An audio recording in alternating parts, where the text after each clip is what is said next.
And now we're going to talk about, moving on the top 10 players going into 2025. Um, my number 10 is Corbin Carroll. Obviously, a kind of a down year last year, got off to a slow start. A guy with a lot of speed and has power. I think he's my number 10. I think he'll go off this year. Solid player. Yeah. And then my number 9 is Soto, Juan Soto, for the Mets. Last year had a phenomenal year, and that's why he signed that massive deal with the Mets. Like 166 hits last year. Um, very awesome. Uh, my number 8 is Trey Turner of the Philadelphia Phillies. Um, Obviously, last year out with an injury there for a little bit. Um, you know, these first 2 years in Philly have really, it's He's got to stay healthy. I agree, and I think at some point in his career he will win an MVP, but he's got to stay healthy. I agree. um, I just think he is just it's not he's not impressed me. These when he originally signed with Philadelphia in the World Baseball Classic, he went off and that made a lot of Phillies fans excited, but then really wasn't what they expected. Yeah, I agree. Moving on to number 7, Bryce Harper. Obviously, played well last year, and then towards the end, he had like 0 for his last 21. He had a down stretch for a while. But I think Which he'll be. it has been his entire. I mean, he's when he's hot, he's hot. When he's not, he's not. I mean, that's just him. So, yep.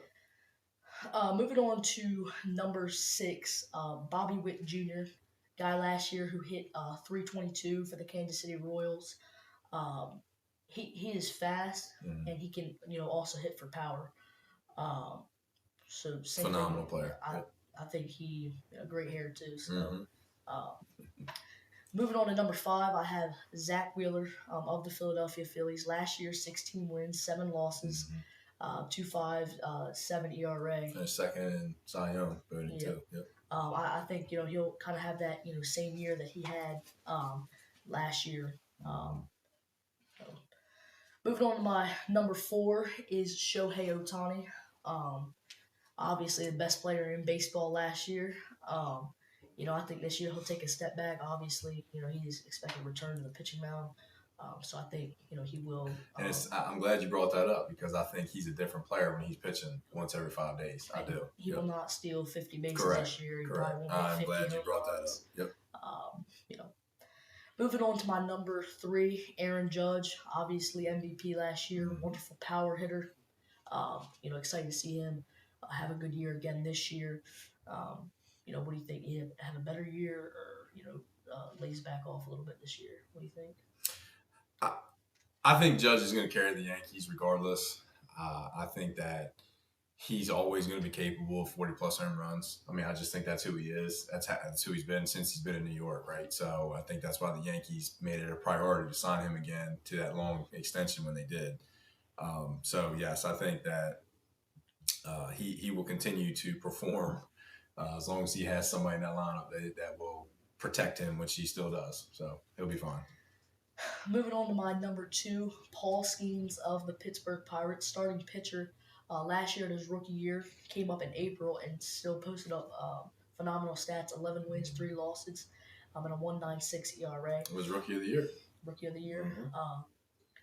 I just think that he's just going to get better and better. He's added 2 new pitches to his picks, Mitch, this year. I read that. Yep. Yeah, I think he added. Yep. And I think one for certain he's trying to do too. Yes, I read that. Moving on to my number 1, I have Mookie Betts of the Los Angeles Dodgers. Yeah, I see that. Last year, he was hurt for a while after that wrist injury, and he came back and still posted phenomenal stats. I just think it's great that you have him. He's not even the best player on his own team, but yet he's the best player in Major League. Yep, he will. So I'm gonna. I actually, if you don't mind, I did top 10 of my own. And I broke out pitchers because I am old school in the sense of I think pitchers are wonderful players, but they don't play every day. They pitch once every 5 days. So I'm going to do a top 10 player list and then a top 5 pitcher list if you would allow me to. So 10 for me is Fernando Tatis Jr. I think he's going to have a solid year in San Diego. I think he's going to outlast Manny Machado. And I think that he has a lineup that he's capable of turning over and having a phenomenal year when it comes to not only power, but average and be a 5-tool player there, right? Number 9 for me was Julio Rodriguez for Seattle. He's just a solid player. I mean, young gunner. I think he's starting to find his own in the major leagues, and he's playing in a division that's not necessarily the strongest anymore, right? So, especially with some of these other guys leaving. Number 8, Kyle Tucker, new team, new face. I think he's going to be just a solid player that he's always been for Chicago. Number 7, Jackson Chourio. Number 6, Ronald Acuna Jr., who, again, coming back, phenomenal player. I think he's consistently going to be in the top 10 throughout his career. This is where you might start to look at me a little bit. But number 5, Ellie De La Cruz. Okay, I think 3rd year in the league for him, right? Young, has a lot to prove, wants to take his team to the next level, has spoken about, that for Cincinnati and trying to do whatever he can. And it's interesting, a new manager this year with Tito. We'll see how that goes, right? Number 4, Gunnar Henderson. He's amazing. He is. He's pretty good. So we'll see if he can keep up the power numbers and all the different things.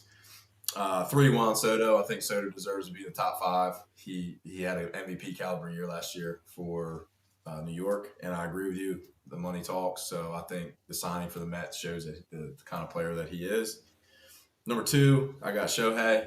As much as that pained me, okay, but he's the best player in baseball right now. With two-way pitcher, right field DH, whatever they have him doing, he's going to be fantastic. But for me, number 1, I have Bobby Witt Jr. I just think he is. I think he's going to turn that AL into he's going to be the showman this year. I just really feel that way. Moving over to the pitchers, got to have the reigning Cy Young. I have Chris Sale at number 5. I don't know how you feel about that, but he is I think going to have another solid year for the Braves. Right behind him is Spencer Strider at number 4, coming back. Strider is really, really good. He's phenomenal. I've watched him play a lot, and I just think, having that injury and knowing what he can do now, I think he's going to be fantastic. Number 3 is Skubal up there in Detroit, reigning Cy Young. No arguments there. 2, I have Paul Skenes, and then who I think should have won the Cy Young this past year, Zach Wheeler. And I know we can argue to Chris Sale versus Zach Wheeler, but to me, look what Wheeler does in the postseason. I know it doesn't necessarily go into account with the voting, but I mean it's hard not to be a Zach Wheeler fan, no matter who you are. So that's me. All right, and now we will move on to our game segment here of Would You Rather. I'm going to give you 2 players, and going into 2025, you'll just let me know who you'd rather have. Okay. First, would you rather have Bryce Harper or Aaron Judge going into 2025? Well, I'm gonna be a homer here. I can't go against my guy. I'm gonna pick Bryce, but I'm gonna back it up with one word: postseason. Look at what he does in the postseason compared to what Judge disappeared this year, and he did. So his pedigree in the postseason has proven itself time and time again. I know he hasn't won a World Series, but at the end of the day, his grit, his toughness, the way he grinds at bats, it's hard not to choose somebody like that. That's just me. But I mean, I know you have a potential 50 home run guy in Aaron Judge, but the Phillies don't need 50 home runs out of Bryce. They need him to do what he does. And then when he gets in the postseason, he can carry any team, and he carries that city on his back every time. I mean, we've been to the games. You know what I mean? You see what it's like. They're chanting MVP or MV3. And, I just I don't know. Who would you take? I think I think I'd take Bryce Harper too. Okay. Because what I saw out of Aaron Judge in the postseason was not, obviously in the World Series, he did not show up to play. Agreed. I agree. Moving on to the next one, would you rather have Francisco Lindor or Trey Turner as your shortstop going into 2025? So I said it earlier. I'd take Trey Turner, and the reason being is I think he is capable of winning an MVP in his career. I do. You have it here in your notes, like one of the fastest players in the game. But if he really can get consistent in Philadelphia and hit the way he did when he was with the Nationals, especially, and can hit 330 and have 20, 25 home runs, I mean, he's capable of being the best player in the game. I think. Um, I mean, I think he's going to disagree with me, but I think he's capable of stealing 50 to 70 bases too. I mean, I think it's out there. If he gets on base, he can. I think he can do it. So, who would you take? I think I'd take Trey Turner too Okay, here. I don't know about 50 to 70 bases. it's a lot. I know. I think, let's be realistic, 25 to 30. Okay. Moving on, would you rather have Freddie Freeman or Vladimir Guerrero Jr. At first base, your first baseman this year? Freddie Freeman, future Hall of Famer, great player, great leader, attitude, teammate, all the above. And like I said, he's an absolute future Hall of Famer. He's solid, and it comes down to again, like, what's the whole reason why they play the game? What are they trying to do? What's the ultimate end goal? They want to go to the postseason and win a World Series, right? And Freeman has that pedigree not only with the Braves but also with the Dodgers. But who are you going to take in a crucial at bat in Game 7? Do you want? That's how I look at it. You want Freddie Freeman up there? Or you want Vladdy? Freddie. I want Freddie, right? And he's going to get the job done. I agree. Moving on, would you rather have Jacob deGrom, obviously coming back from injury, or Garrett Cole as your ace pitcher in 2025? So before I answer this, I will say Jacob deGrom is, when healthy, probably one of the best pitchers I've ever seen. I've seen him pitch live and in person when he pitched for New York, and it's unbelievable what he's capable of, right? With that being said, he has too many historical injuries. I'm going to go Garrett Cole all day. Cole, it pitches in a high end market. It's high stress, it's high pressure, a lot of pressure. New York, I think Cole is solid, and I think I would give him the ball in a crucial game over DeGrom. Yep. Yeah, actually, in some news about Garrett Cole, he actually went back to New York, I think this morning, for some tests on his elbow. Did he? Yep. Did he really? Yep. Okay. Well, that might change up my answer. Just kidding. Moving on, would you rather have Jose Ramirez or Manny Machado as your third baseman? I think this was the most difficult one you gave me. I think this is a push. They're the same age. They have one hit 275, one hit 279, one hit 32 home runs, and one hit 27 or something. So I mean, they're very similar. The only thing I'd give is, I'd maybe give an edge to Jose Ramirez just based on he doesn't have the same lineup as San Diego. You know what I mean? So he's putting a lot more on himself. He's having more, maybe more quality at bats. But that, it's just maybe a little bit more pop. But I think that's a push. I'd take either one of them. But if you really force me to it, I'd probably lean a little bit towards Jose Ramirez. I would too, because I'm not a fan of Manny Machado. Okay. I can understand why, being a division rival. Yeah. Here's a good one for you. Would you rather have Will Smith or JT Realmuto going into 2025? Well, I know what you're going to answer. You're going to answer Will Smith. I'm going to give the edge, barely give the edge to JT, just because he's a little bit better hitter.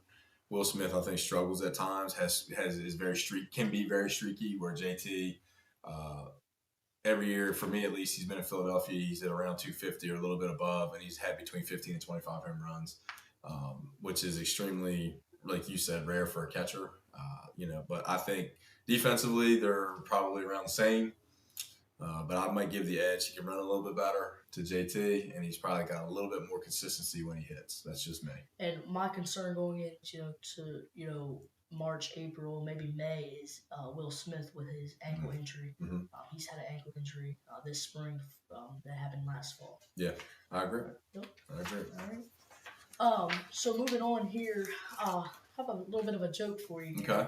Why is it so hot at Phillies games? Why is it so hot there?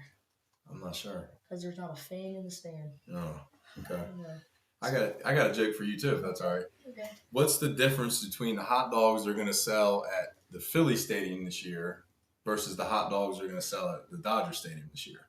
That the Dodgers hot dogs are better. They're going to be better. Well, I think it's going to be that the Philly Stadium is still going to be selling hot dogs in late October. I do not think so. I disagree. Okay.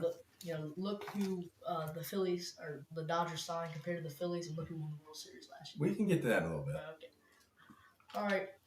Moving on. We're going to talk about season predictions here.